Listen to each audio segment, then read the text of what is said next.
It's already 2 o'clock in the morning and I'm still doing this diamond painting of ours.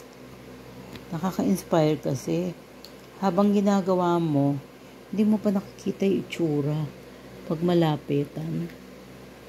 Parang wala. Pero pag tinignan mo pala sa malayo, yun mo itsura ni Maiko. I'm sorry. Oh, buhay na yung ano, oh. May kasama pang ngiti. So, pero kulang pa ito. Nakaka-inspire talaga. Grabe. Parang pag inupuan mo, parang ayaw mo na siyang tigilan. Kasi habang nakikita mo yung kanyang itsura habang natatapos, buong buo yung itsura ng picture. Pero pag ganyan, parang hindi mo ma-imagine. Hindi siya pa bubuo.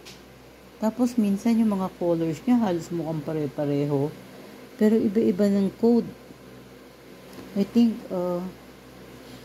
yung effect ng parang diamond nga. Kaya minsan kahit pareho silang color, yung iba may konting sparkle. So ayan, ganyan, tingnan mo. Parang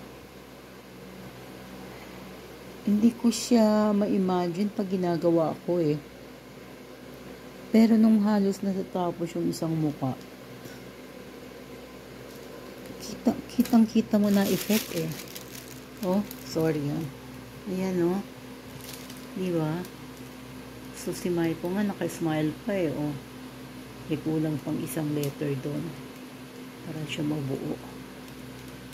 Wow! I can't wait to see the finished product. Ang hirap bitawan. Actually, kanina pa ako nag-start. Siguro mga 7 o'clock. Pag diba putol-putol, kumain muna ako. And then, imagine 2 o'clock na. Gumagawa pa din ako. Hindi ko siya mabitawan. Kasi habang may nabubuong muka or itsura based dun sa photo, lalo kan pag ganyan, tingnan mo, malapitan hindi mo ma-imagine kung ano itsura niya, diba? Pero pag nilaro mo siya, ganyan na itsura niya, yan, margin, yan, teka, lagay natin dito sa mas madilim para mas maliwanag ang itsura. Yan, ganyan siya, lalo na pag malayo, pag nakbuo na yan. Pero while doing it on a flat floor, yan ang itsura niya.